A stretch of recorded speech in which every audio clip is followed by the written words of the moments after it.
Train চলছে তার নিজের গতিতে।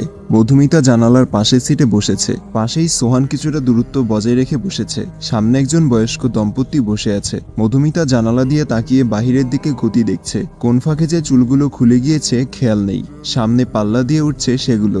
সোহান কিছুটা বিরক্ত হয়ে বলে, তোমার কি কোনো হিজাব নেই? মধুমিতা কিছুটা বিব্রত হয়ে বলল, আছে, কেন? সোহান বলল, বাহিরে চলাফেরা করলে হিজাব পরবে, নয়তো চুলগুলো এমন টাইট করে বাঁধবে যেন প্রয়োজনে ছিঁড়ে যায় কিন্তু খুলে যায় না।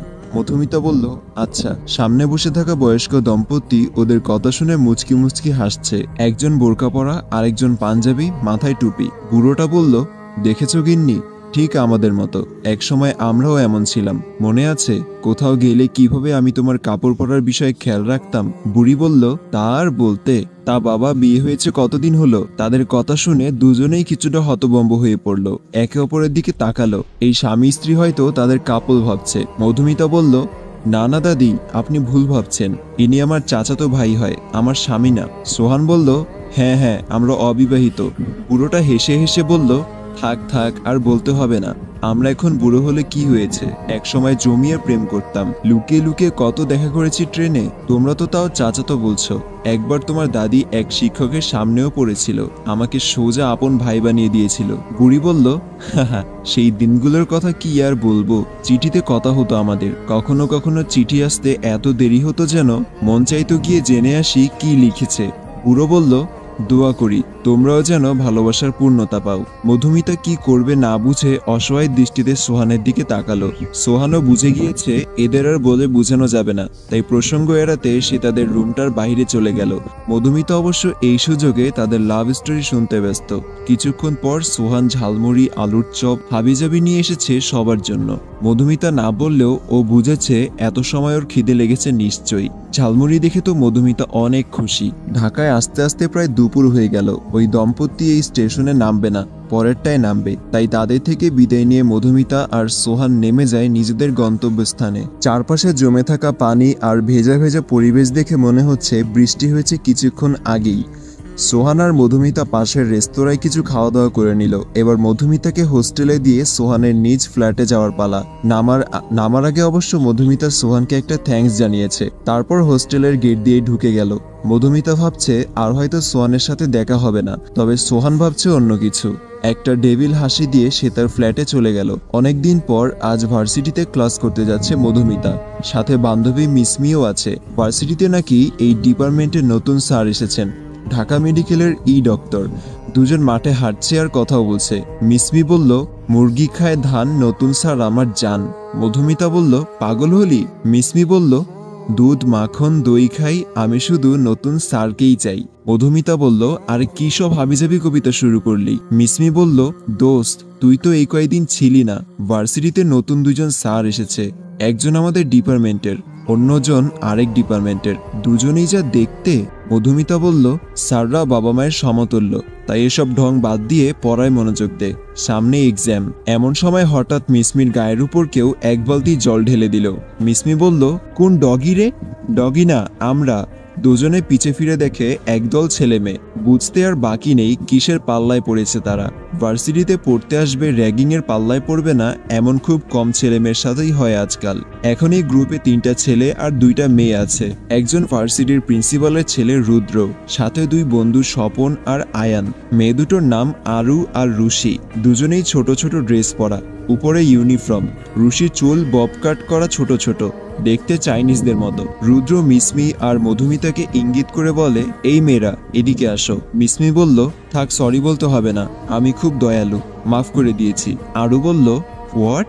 কি বলছে এসব? কে কাকে মাফ করবে? মিসমি বলল, ও মা, আপনারা তো আমাকে সরি বলতেই ডাকলেন, ওই যে একটু আগে ভুলে পানি দিলেন। আয়ান বলল, ভুলে পানি দিয়েছি তা কে বলল? মিসমি বলল, ভুলেই দিয়েছেন জানি, নয়তো আমার সম্পর্কে না জেনে দিয়েছেন, জানলে হয়তো দিতেন না। মধুমিতা আস্তে আস্তে বলল, ওই মিশু, এখন অন্তত ঝামেলা করিস না, তুই মার্শাল আর্ট জানোস, তাই সবকিছুতে নাক গলাস না।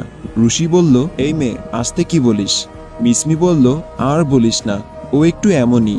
রুশি বলল, তুই কি আমাকে তুই করে বললি? মিসমি বলল, হ্যাঁ বললাম, কেন, তুই আমাদের ক্লাসমেট না? না হলে তুই করে বলছিস কেন? আমিও বললাম। আরু বলল, you bloody bitch, I will kill. Rudra বলল, থাম আরু। রুদ্র পা থেকে মাথা অবধি মিসমিকে দেখে নিল। অত্যাধুনিক পোশাকের ছোঁয়া না থাকলেও মোটামুটি একটা লং স্কার্ট আর ফুল হাতার শার্ট, উপরে গলায় প্যাচ দেওয়া ওড়না, মাথায় ছোট একটা হিজাবও আছে দেখি। মেয়েটার সাহস আছে মানতে হবে। পাশের মেয়েটার থেকে এই মেয়েটাকে বেশ মনে ধরেছে রুদ্রর। রুদ্র বলল, নাম কি তোমার? মিসমি বলল, আরসফি জাহান মিসমি। আপনার? আয়ান বলল, সিনিয়রদের পাল্টা নাম জিজ্ঞেস করছো? রুদ্র বলল, আরে থাম, মাহিয়ান রুদ্র। কোন ইয়ারে? মিসমি বলল, ফার্স্ট। রুদ্র বলল, ও, পানি দেওয়ার জন্য সরি, এখন যাও। মিসমি বলল, ইটস ওকে। মধুমিতা মিসমিকে টেনে নিয়ে ক্লাসের দিকে চলে গেল। এই মেয়ের বেশি সাহসের জ্বালায় মধুমিতা শেষ। বাকিরা তো হাঁ করে রুদ্রর দিকে তাকিয়ে আছে। যেই রুদ্রর সামনে কেউ একটা বাড়তি কথা বললে তার খবর হয়ে যেত, সেই রুদ্ররাজ কি হলো? ঋষি বলল, ডুড, কি হলো এটা?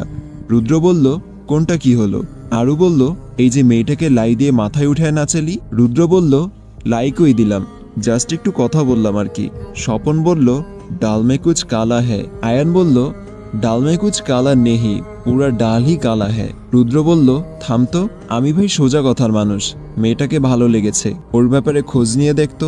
চল এখন ক্লাসে যাই, সময় হয়ে গিয়েছে ক্লাসের। ক্লাসে বসে বসে গল্প করছে মিসমি আর মধুমিতা। কাল সকালে দুজন নীলক্ষেত যাবে, কিছু গল্প আর উপন্যাসের বই কিনবে। কাল ভার্সিটি বন্ধ।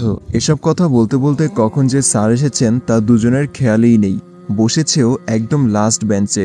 এদিকে স্যার ক্লাসে ঢুকে দেখে সবাই দাঁড়িয়েছে, শুধু দুজন এখনো জমিয়ে আড্ডায় ব্যস্ত। স্যার সবাইকে বুঝতে বলে চোখের চশমাটাকে আঙুল দিয়ে একটু ধাক্কা দিল। ক্লাসের কিছু মেয়েরা তো হাঁ করে তাকিয়ে আছে। স্যার সামনের বইটা মুখের সামনে ধরে পাতা উল্টাতে লাগলো। স্যার বলল, মিস মধুমিতা এবং তার পাশের জন কাইন্ডলি একটু দাঁড়াবেন। হঠাৎ নিজেদের কথা শুনে মধুমিতা ও মিসমি একটু হচকুচিয়ে গেল। আরে, সামনে বই নিয়ে কে দাঁড়িয়ে আছে? স্যার হয়তো। কখন এলো? মিসমি ধীরে ধীরে বলল, আব হাম দোনো কা কিয়া হোগা ভাতিজি। মধুমিতা বলল, চুপ কর, সরি স্যার, আর হবে না। আমরা আসলে খেয়াল করিনি যে আপনি এসেছেন। পুরো ক্লাস ওদের কথা শুনে হেসে দিল। এই এক ধরনের ছাত্ররা সব ক্লাসেই থাকবে, কারণ ছাড়াই শুধু হাসবে আর দাঁড়িয়ে থাকা লোকদের বিব্রতকর পরিস্থিতিতে ফেলবে। এবার স্যার তাদের মুখের উপর থেকে বইটা সরালো। মধুমিতা তো আচমকা এই চেহারাটা দেখে চমকে গিয়েছে পুরো। মধুমিতা বলল, সোহান ভাইয়া আপনি? সোহান বলল, বাহ, একে তো স্যার ঢোকার পরেও গল্প করলেন, এখন আবার স্যারকে ভাই বলে রাখছেন। ন্যূনতম ম্যানার্স দেখি আপনার মাঝে নেই। মিসমি ধীরে ধীরে বলল, এই আবুল, স্যারকে ভাই বললি কেন? তোর কাজিন নাকি কোনো? মধুমিতা বলল, আরে এই তো আমার সোহান ভাইয়া, যেই খারুচের কথা বলছিলাম, খালি চিল্লায়। সোহান বলল, গেট আউট। মধুমিতা বলল, কিন্তু সোহান ধমক দিয়ে বলল, I said get out. Manners শিখে তারপর ক্লাস করতে আসবেন। মধুমিতা তো ধমক খেয়ে পুরো কান্না করে দিবে এমন অবস্থা। মিসমি সব সামাল দিতে মধুমিতাকে টানতে টানতে নিয়ে গেল ক্লাসের বাইরে। মধুমিতা কান্না করছে। মিসমি বলল, কি রে, কষ্টে কেঁদে দিয়েছিস? মধুমিতা বলল, এখন মজার মুডে নেই আমি। মিসমি বলল, কুল বেবস, বড় বড় ভার্সিটিতে এমন ছোট ছোট ব্যাপার হয়েই থাকে। যাই বলিস, সোহান স্যার কিন্তু খুব হ্যান্ডসাম। রুদ্র বলল, কে হ্যান্ডসাম? হঠাৎ দুজনের মাঝে মাথা ঢুকিয়ে দিল রুদ্র। মিসমি বলল, আপনি কাবাবে হাড্ডি হতে কোথা থেকে আসলেন? রুদ্র বলল, আগে বলো হ্যান্ডসাম কাকে বলেছ? মিসমি বলল, যাকে খুশি বলেছি, আপনার কি? রুদ্র বলল, আমারই তো সব, তবে কথাটা মনে মনে বলল, কিছু না, কাল আমরা ফ্রেন্ডসরা নীলক্ষেত যাব, ভাবলাম তোমরা তো নতুন, তোমাদেরও নিয়ে যাই। মধুমিতা বলল, কিন্তু ভাইয়া ক্লাসে তো সবাই নতুন, শুধু আমরা কেন? মিসমি বলল, ঠিক বলেন, আমরা কেন? রুদ্র বলল, মানে সকালে পানি দিলাম না, তাই সরি হিসেবে এমনটা বললাম। মধুমিতা না বলতেই যাবে, কিন্তু মিসমি চিল্লিয়ে বলল, যাব। মধুমিতা বলল, মিশু। মিসমি বলল, আরে থাম তো, আমরা তো এমনিতেও কাল যেতে চেয়েছিলাম, তাদের সাথে গেলেই বা কি, কিন্তু আমার একটা শর্ত আছে। রুদ্র বলল, কি? মিসমি বলল, আমার বইয়ের টাকা আপনি দিবেন। রুদ্র বলল, ওকে ডান, আজ তা হয় গেলাম। রুদ্র যেতে দেরি মধুমিতার মিসমিকে কিলঘুষি মারতে দেরি না। মিসমি বলল, আরে আরে কি করছিস, থাম না। মধুমিতা বলল, এসব কি মিসমি? মিসমি বলল, রাগ করছিস কেন? কেউ আমার উপর ফিদা হয়ে বসে আছে আর আমি একটু ফায়দা নিব না? মধুমিতা বলল, আমিও বুঝেছি সে তোকে পছন্দ করে, তাই বলে তুই তার ফিলিংস নিয়ে মজা করবি? মিসমি বলল, আমি কখন বললাম আমি মজা নিচ্ছি? মধুমিতা বলল, মানে? মিসমি কিছু না বলে রহস্যময় একটা হাসি দিয়ে বলল, হোস্টেলে ফিরে যেতে। দুজনে তাই করলো। আজ আর ক্লাস করার মুড নেই। এদিকে ক্লাস শেষ করে বের হয়ে সোহান মধুমিতাকে খুঁজছে। মাঠের কোথাও তারা নেই, একটু বেশি বলে ফেলেছে হয়তো। তবে সোহান তো জাস্ট ওই দিন সিঁড়িতে মধুমিতা যা বলেছিল তার বদলাটা নিয়েছে। আচ্ছা, মেয়েটা আবার কান্না করে দেয়নি তো? করলে করুক, সোহানের কি। কিন্তু তবুও দূর, সোহানের আর কিছু ভালো লাগছে না। মনের মাঝেই যেন মনের বিরুদ্ধে যুদ্ধ চলছে তার। পরের দিন সকালে পাখির কিচিরমিচির আওয়াজ।